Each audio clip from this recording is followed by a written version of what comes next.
In my last life, I died in my rented room. I died of sudden acute heart failure with no one by my side. For money, I spent 3 years as a stand-in father for Sophia Taylor's daughter, who has autism, because I looked like her deceased beloved husband. I gave everything I had and loved that child as if she were my own. Finally, she called me Dad once. I thought that with that merit and all my hard work, Sophia Taylor would accept me. But after the child recovered, she handed me a check for $10 million and told me to get out. She said, "Ethan Johnson, never forget your identity. You're just a fake." Reborn. I returned the day the contract was signed, looking at the clause that Party B must not develop any private feelings toward Party A or her daughter. I laughed. This time, I only wanted to be an emotionless childcare machine, take the money, and leave. I was back 3 years earlier, sitting across from Sophia Taylor. Her stunning face wore a trace of impatience. "Have you finished reading the contract?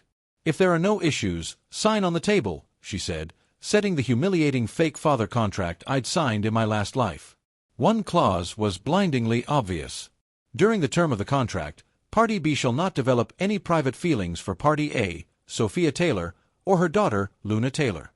In my last life, I treated it as a joke. This life, I took it as gospel. "Miss Taylor, I have no objections to the contract content, but I need to add one clause," I spoke calmly and pushed the contract back. Sophia Taylor and her elite female lawyer, Clara Lewis, were stunned. They clearly hadn't expected me to make demands. Sophia Taylor frowned slightly, motioning for me to continue, ignoring her scrutinizing gaze. I picked up the pen on the table and unhurriedly wrote a supplementary clause. "Working hours shall be 9 a.m. to 6 p.m., 5-day workweek with strict observance of national statutory holidays. Any requests exceeding working hours shall be compensated at 3 times the hourly wage as overtime pay."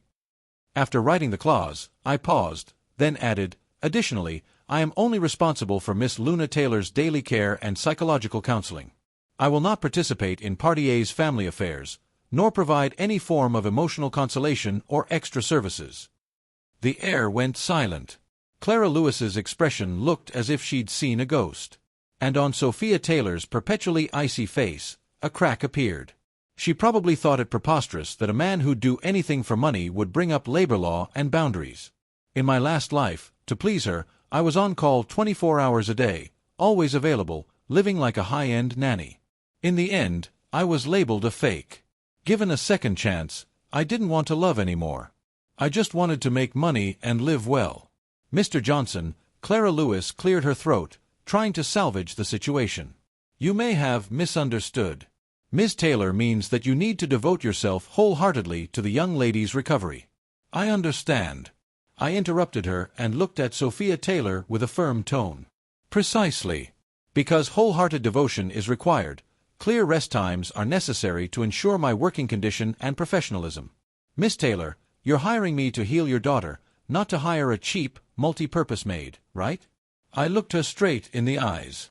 The admiration and timidity from my previous life were gone, leaving only a businesslike calm. Sophia Taylor stared at me for a full half-minute, her gaze deep.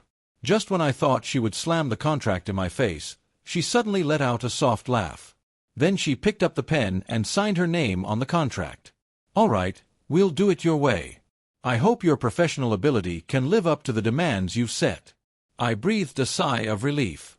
I knew she would because in my last life, I had already succeeded once. This time, I would only do better. A child-rearing machine without feelings is always more efficient than a fool in love. The contract was in duplicate. After signing, Sophia Taylor's lawyer, Clara Lewis, handed me my copy on the spot. I carefully put it away and slipped it into my bag, moving with composed ease as if I had signed an ordinary employment contract rather than a pact of servitude. "Mr. Johnson, my daughter Luna Taylor's situation is rather special. She has severe autistic tendencies, doesn't communicate with others, and her emotions are unstable. I don't want any accidents to happen." Sophia Taylor's voice pulled my thoughts back. There was a hint of warning in her tone. I stood up and smiled formally. "Miss Taylor, rest assured, I am professional. May I see the child now? I need to understand her condition as soon as possible and draft a preliminary intervention plan." She hadn't expected me to be so decisive and was momentarily taken aback, then nodded and led the way upstairs. Luna Taylor's room was at the end of the second-floor corridor, decorated like a fairy tale castle, but the room felt lifeless. The 4-year-old girl sat alone on the carpet, repeatedly twisting and restoring a Rubik's Cube in her hands, showing no reaction to our arrival. Her profile bore about a 70% resemblance to her father, Ryan Taylor, which was also why I had been chosen. In my last life, the moment I saw this child, my fatherly love overflowed, and I was unbearably moved. I rushed over to hug her, but was forcefully pushed away and had my arm scratched.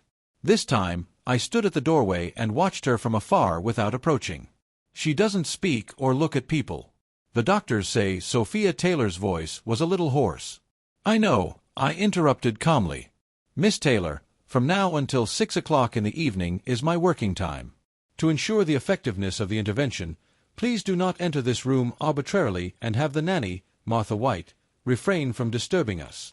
Sophia Taylor's complex gaze rested on my face for a moment. Then she nodded and turned, closing the door behind her. The room was left with only me and Luna Taylor. I didn't, as I had in my past life, impatiently try to talk to her or use toys to attract her.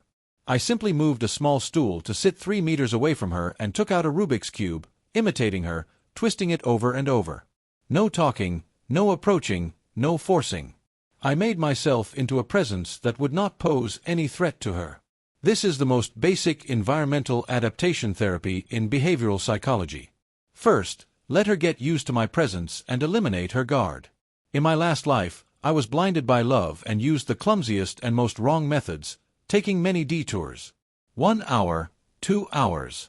Luna Taylor remained immersed in her own world. And I patiently repeated the motions in my hands until noon when Nanny Martha White gently reminded from outside the door that it was time for lunch. I stood up, walked to Luna Taylor, and gently set a tray with cartoon rice balls and a vegetable salad in front of her.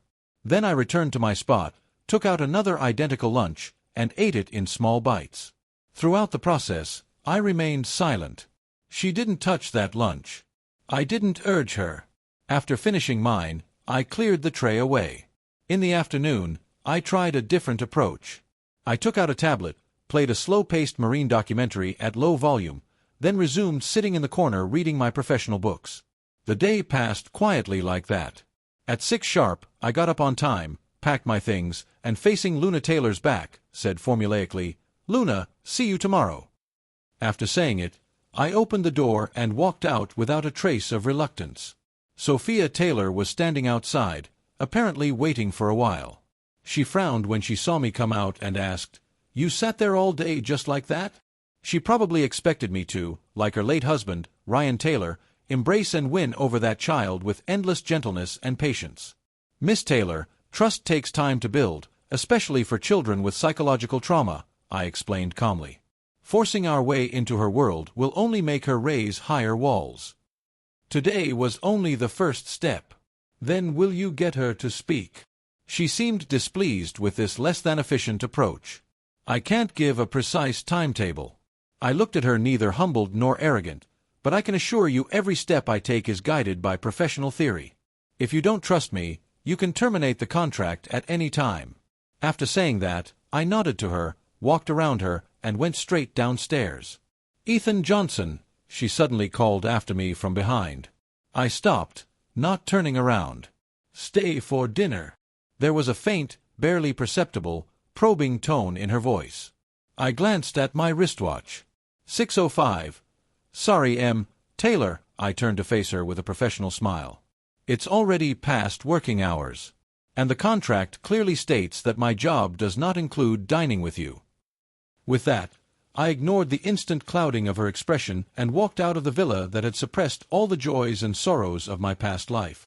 The moment I stepped out the gate, I breathed a long sigh. This time, I was no longer that man who fantasized about leeching off a woman to climb up. I was simply Ethan Johnson, a professional worker who gets paid to do a job. I thought that as long as I strictly observed working hours, I could draw a clear line between myself and Sophia Taylor in this household. But it turned out trouble has a way of finding you. On my 3rd day on the job, the arrival of an unexpected guest shattered the villa's calm. That afternoon, I was with Luna Taylor in her room, working on a complex Starry Sky jigsaw puzzle. She still didn't speak, but she wasn't completely ignoring me like on the first day, occasionally glancing my way from the corner of her eye. It was a good start. Just then, the door was suddenly shoved open from the outside with a loud bang. Luna Taylor was startled, the puzzle pieces scattering across the floor. She immediately shrank into the corner, hands over her head, her body beginning to tremble slightly. My heart sank. I stood up at once and positioned myself in front of her, looking toward the door. An elderly man stood there in a bespoke suit, his hair combed meticulously, his gaze severe. Behind him was the butler, Thomas Green, looking troubled. It was Sophia Taylor's father, Patrick Taylor. In my previous life, he never showed me a single friendly face. He called me a penniless opportunist trying to latch onto wealth, a disgusting substitute. And when I was caring for the sick Luna Taylor and grew closer to Sophia Taylor, he warned me that if I dared to harbor improper thoughts, he would make me disappear from this city for good. "You're the man." Patrick Taylor's eyes roved over me. "You do look a bit like him. No wonder my daughter fell under some spell." I said nothing, just looked at him coldly. "Let me tell you, don't think you can ride on a similar face to change your fate." His voice was authoritative. "Our Taylor family will never acknowledge a shameless man like you. You're nothing but a tool my daughter bought with money. Once my granddaughter recovers, you'll get out of my sight." His words were almost identical to what he'd said last time. Back then, I went pale, trembling, clenching my fists, and unable to form a single coherent rebuttal. But now, calmly, I took from my briefcase the contract with the additional clauses. "Mr. Taylor, hello." I flipped the contract to the page with the supplemental terms and showed it to him. "According to the contract I signed with Miss Sophia Taylor, my scope of work is limited to psychological counseling and daily care for Miss Luna Taylor. I'm not to be involved in any of Party A's family affairs." Patrick Taylor hadn't expected that reaction. He was stunned, all the insults he had already stuck in his throat. I continued, "Your behavior today has seriously interfered with my work and frightened my client, Miss Luna Taylor, which may set back her recovery." What kind of attitude is this?" Patrick Taylor's face flushed and paled. "You, a servant, dare speak to me like this?" "I'm not a servant. I am a domestic consultant hired by Ms. Taylor," I corrected him, then glanced at my watch. "Also, from the time you entered until now, 5 minutes and 30 seconds have passed. During that time, you occupied my work hours. The consultation content concerned your personal prejudice against me and the Taylor family's household ethics." I smiled in a businesslike manner. "According to the hourly rates in the contract appendix, I will later send a bill for 5 minutes and 30 seconds of family conflict consultation to Miss Taylor's email. Please remind her to pay on time." You're insane. You dare charge me?" Patrick Taylor's fingers trembled with anger. "This is my legal right." I put the contract away, my tone still even. "If you have nothing else, please leave and do not disturb my work. Otherwise, I will bill you by the minute and continue to provide you with consulting services." Patrick Taylor probably has never met such an arrogant worker in his life. He was silenced by my words, his well-maintained face flushing a liver-like color. Just then, Sophia Taylor's tall figure appeared in the doorway. She had obviously come because she heard the commotion and looked at our confrontation with a complicated expression. "Dad, why are you here?" She stepped in and broke the deadlock. "Sophia, look at the good thing you found." Patrick Taylor seemed to have found support and immediately complained. He actually dared to talk back to me. He even said he'd charge me for consultation. "It's outrageous." I thought Sophia Taylor would, like in the previous life, make me apologize without hearing the facts. But she just silently glanced at Luna Taylor, who was cowering in the corner and clearly not herself. Then she looked at me, calm and unruffled. A flicker of an emotion I couldn't read passed through her eyes, ridicule, curiosity, even a restrained amusement. "Dad," she finally spoke, "Mr. Johnson is a professional. Your behavior will affect Luna's treatment. I'll take you home." She didn't blame me. Patrick Taylor stared at his daughter in disbelief. But seeing Sophia Taylor's look, he huffed unwillingly and turned to leave. A war that in my last life humiliated me beyond measure was, in this life, diffused with a contract casually. I even had overtime pay to collect. I didn't look at Sophia Taylor. I turned back to Luna Taylor and quietly soothed her frightened mood. Behind me, Sophia Taylor's gaze lingered on my back for a long time. I could feel that from that moment on, in her eyes, I was no longer merely a stand-in for a deceased husband. I had become an intriguing worker she couldn't figure out or control. Sophia Taylor's appearances on the second floor noticeably increased. She no longer just paused briefly at the door. She found various excuses to come in. Sometimes it was to bring a plate of fruit. Sometimes to ask about Luna Taylor's condition. But her deep gaze always, intentionally or not, fell on me. I ignored it and continued to strictly follow my work rules. When she came, I stood to report the work, organized and professional, like giving a project presentation. When she left, I continued my tasks, not wasting a word or giving an extra glance.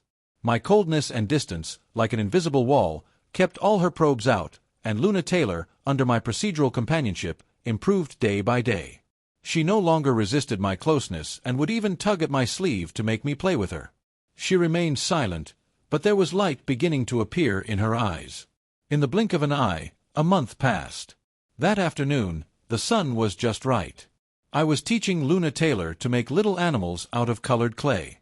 My hands were deft, and a lively little rabbit quickly took shape in my palm. Luna Taylor watched without blinking.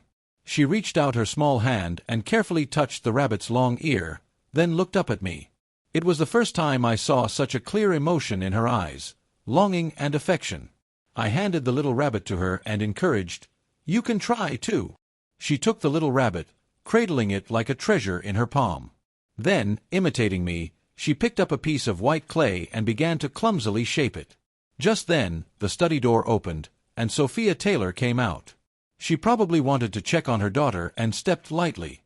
Luna Taylor fussed with the clay for a long time, but it still wouldn't take shape.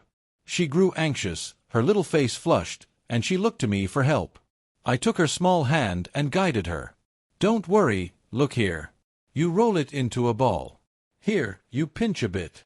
Perhaps my voice soothed her. Her tension slowly eased. She looked at me. Her mouth opened slightly, and a vague syllable slipped out from her throat. My movements froze instantly. At the door, Sophia Taylor also stood as if struck by lightning, rooted to the spot.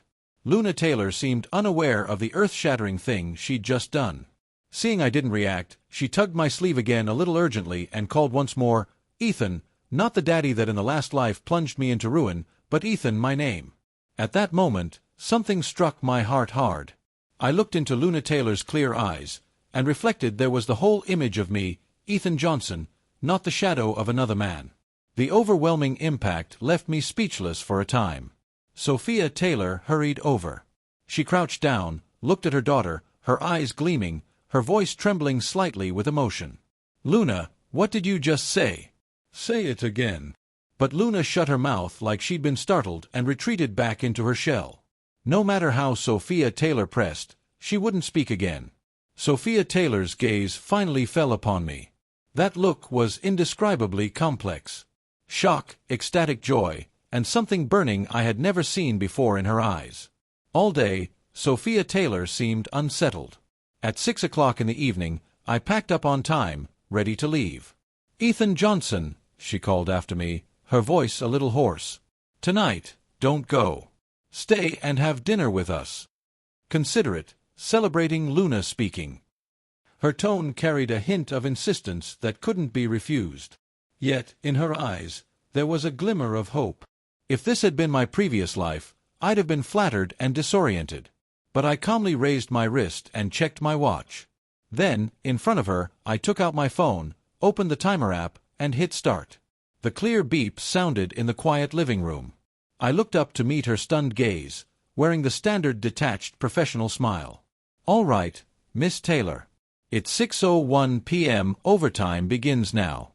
For the contract, triple pay. Are you sure you want me to stay?" All the ambiguous, tender, probing expressions on her face froze. She stared at the numbers ticking on my phone screen.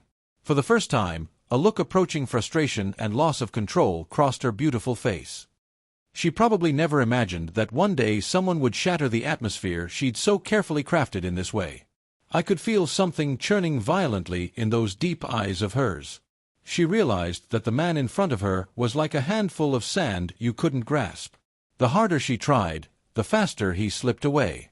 What she wanted, it seemed, was no longer just a tool to cure her daughter. That night's overtime dinner ended in discord.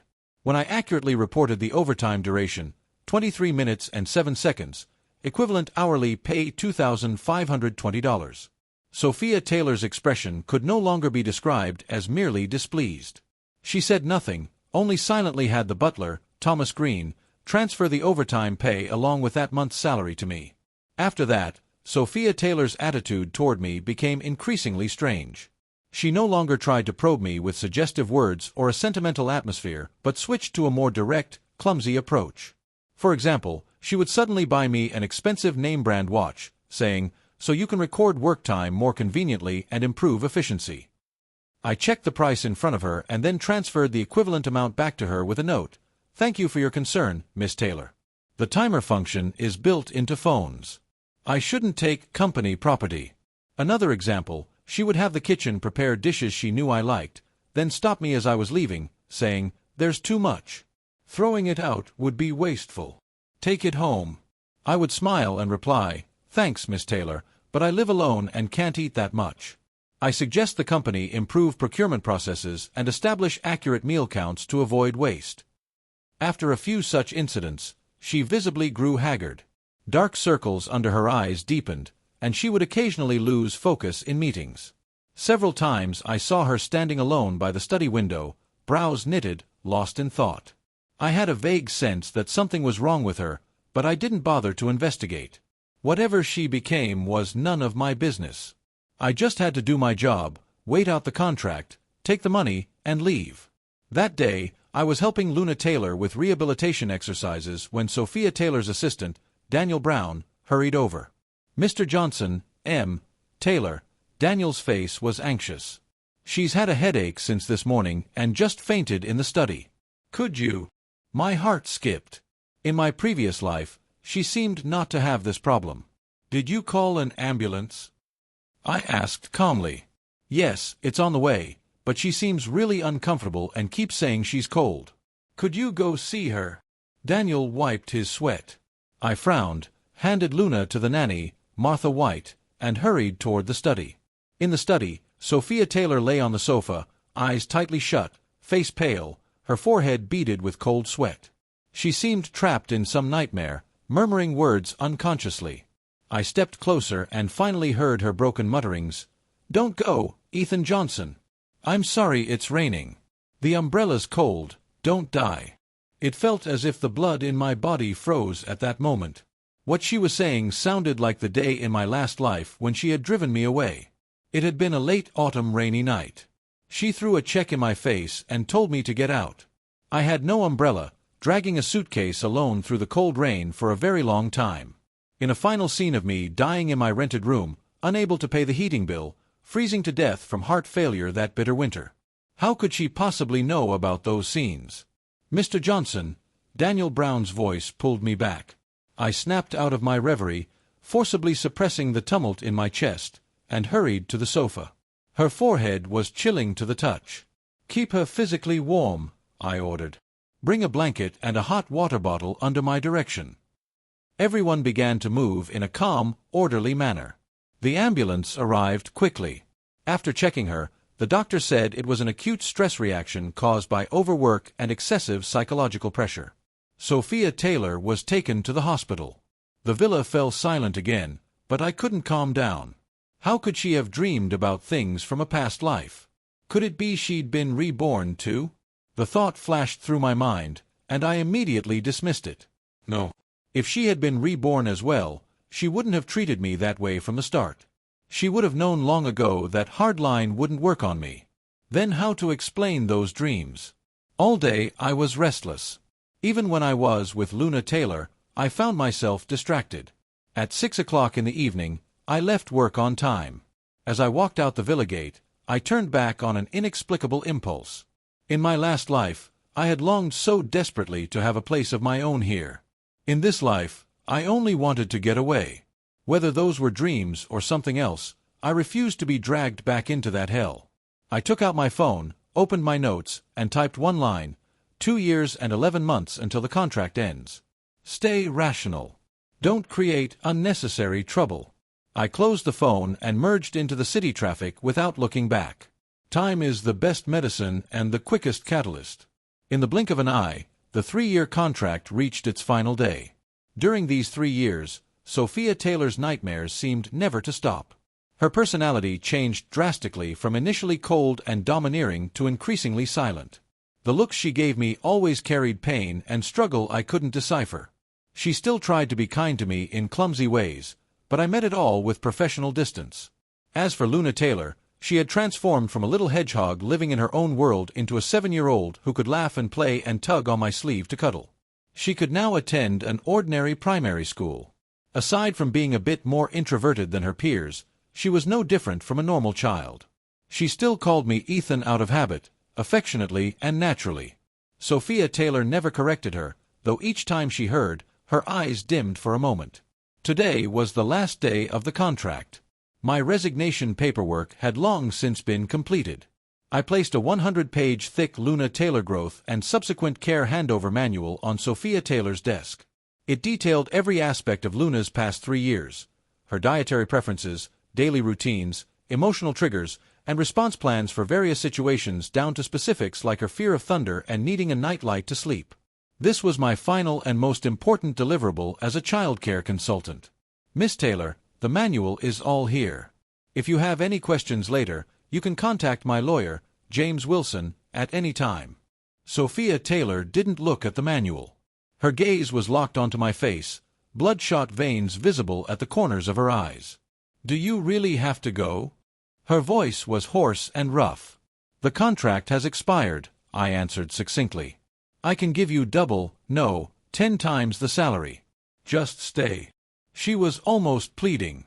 I shook my head, took my copy of the contract from my bag, and placed it beside the handbook. "Miss Taylor, we have an employer-employee relationship now. The contract is terminated." She suddenly pulled another document from the drawer, shoved it in front of me, breathing hard. "Then we'll change the relationship. Ethan Johnson, look at this." I glanced down. At the top of the document were 5 gilded characters: prenuptial agreement. The terms inside were astonishingly generous. She had almost assigned all her personal assets to me with only one request: marry me and forever be Luna Taylor's father. Looking at the agreement, I suddenly found it ridiculous. After going in circles, she still believed that everything, feelings and people's hearts included, could be bought with money. In my previous life, I had dreamed of this agreement of becoming the man of this house. But now, it was worth less than scrap paper to me. I didn't even turn to the second page. In front of her, I tore that priceless agreement in half, then into quarters, eighths. The paper shreds fluttered down like snow from my fingertips, scattering on the expensive carpet. Sophia Taylor's pupils shrank to pinpricks in that instant. All the color drained from her face. Her lips trembled, but she couldn't utter a single word. "Miss Taylor," I lifted my head to meet her eyes full of pain and disbelief and spoke each word deliberately. "The contract is over. I'm off the clock." With that, I felt no regret and turned to leave. Behind me came Luna Taylor's tearful cry. "Ethan, Ethan, don't go. Don't you want me?" My steps faltered. My heart ached fiercely, but I didn't look back. I was afraid that if I did, I'd soften and repeat the mistakes of my last life. "Ethan Johnson, remember, you are independent. You are free. You belong to no one and no longer need to rely on anyone." I straightened my spine and walked out of the villa gate resolutely, step by step. This time it was truly over. The moment I left the Taylor villa, I didn't look back. I took a taxi straight to the airport. I didn't go home, not even to the small rented apartment, because I knew if Sophia Taylor were to look for me, that would be the first place she would think of. My plan had begun the day I decided to sign that supplemental clause. For 3 years, aside from work, I spent the rest of my time preparing to leave. Under an alias, I studied finance online, quietly obtained a barista certificate, and in a seaside town where no one knew me, Westport, I found a shop that was up for transfer. I used all my savings, including every wage and overtime pay Sophia Taylor had given me. I diversified and invested prudently, growing steadily. After receiving the final payment in the tens of millions, the first thing I did was cancel my old phone number and bank card, cutting off all ties with the past. The plane landed. The sea breeze carried a salty dampness, and I exhaled deeply. Using my new identity, I took over that long-watched little shop and prepared to open a cafe of my own. Sometimes late at night, I still think of Luna Taylor. I remember the first time she smiled at me, the first time she called my name, her soft crown of hair, and the trusting look in her eyes. My heart still ached like a piece had been ripped out. But I knew clearly I couldn't turn back. Going back would mean facing Sophia Taylor again, facing Patrick Taylor, facing that bottomless whirlpool. I had barely climbed out. I couldn't fall back in. The guilt I felt toward Luna Taylor would have to be the price I paid for my own rebirth. On the cafe's opening day, I received the only contact from the past. It was from the lawyer I had hired, James Wilson. He reached me through the emergency encrypted email I'd left behind. "Mr. Johnson, sorry to disturb you as you start your new life." James Wilson's tone was professional but carried a hint of weariness. "But Miss Sophia Taylor is tearing my firm apart.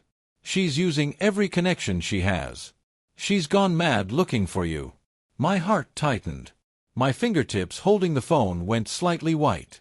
"Mr. Johnson, I followed your instructions and didn't disclose any of your information," James continued. "It's just the situation over on Miss Taylor's side might be worse than you imagine." "What do you mean?" There was a few seconds of silence on the other end before James spoke again heavily. "I heard Miss Luna Taylor, after you left, had a relapse of her autism. She shut herself in her room, not eating or drinking, seeing no one. It's more serious than 3 years ago. Miss Taylor, she's on the verge of collapse." With a boom in my head, my mind went blank. No matter how many times I had told myself not to soften, not to look back at the moment I heard about Luna, my defenses crumbled instantly. That child, the one I had struggled to pull out of the darkness, had gone back in. Was I too cruel? No. I wiped away the tears about to spill. In my last life, I had paid with my life for that child and that family. In this life, I simply took back what I deserved and left. I was not wrong. The fault lay with Sophia Taylor. It was she who, from the start, treated me as a disposable tool. She had created this situation with her own hands. "Mr. Johnson, are you still there?" "I am." I took a deep breath, letting my voice steady, even taking on a trace of coldness. "Mr. Wilson, thank you for telling me, but this is no longer my concern." "I understand." Also, I paused, speaking each word deliberately. "This is the last time we contact each other. From now on, do not mention anything about the Taylor family to me. My past is dead." After hanging up, I deleted James Wilson's contact completely. Outside, the sun shone and the sea breeze was warm. My cafe was filled with a rich aroma of coffee.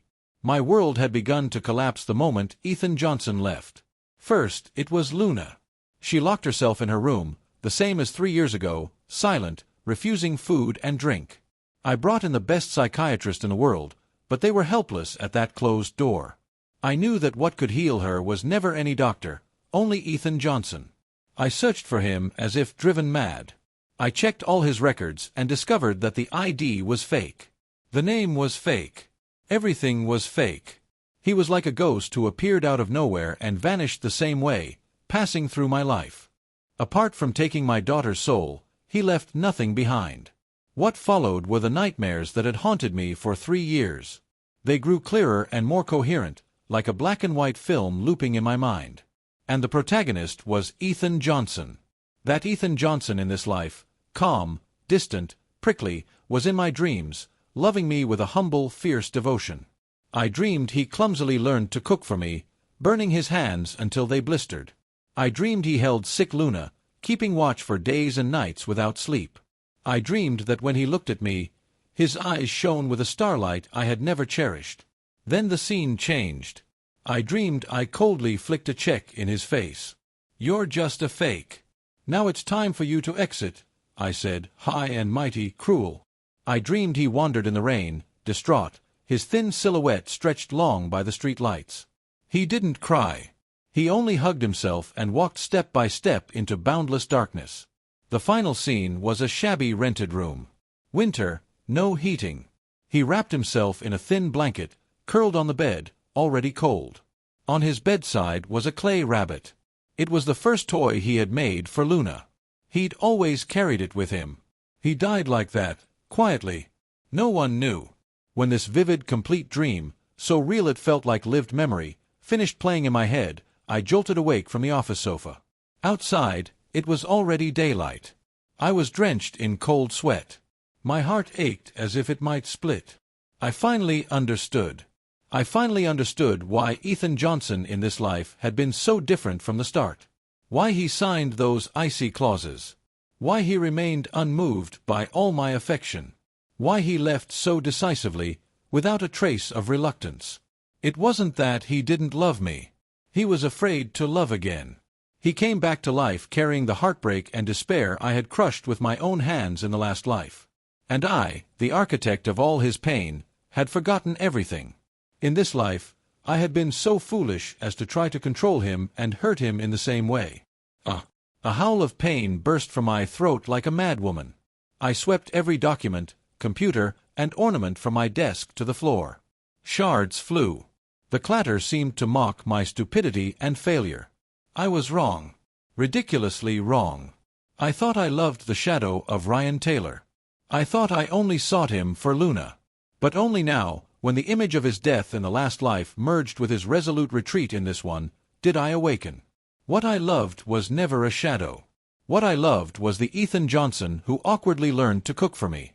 The Ethan Johnson who cradled Luna and soothed her tenderly. The Ethan Johnson who, though afraid, stood between me and my father. What I loved was Ethan Johnson. But I was the one who made him disappear. Once was enough. I did it again. I sank weakly into the wreckage on the floor and covered my face. A woman who was ruthless and decisive in business cried for the first time like a child abandoned by the whole world. When I finally found Ethan Johnson, it was already 6 months later. He had opened a small cafe in a warm, humid seaside town, Westonport. The name was simple, just Ethan's Corner.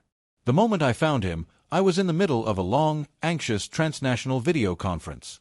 When the private detective sent me that photo of him at the bar, smiling against the light, I suddenly stood up from my chair, left the stunned executives in the conference room, and ran straight out of the company. I booked the next flight as fast as I could. On the 10 odd hours of flying, I didn't close my eyes once. 2 scenes kept replaying in my head. One was the way he had tragically died in the previous life. The other was the peaceful smile in the photo.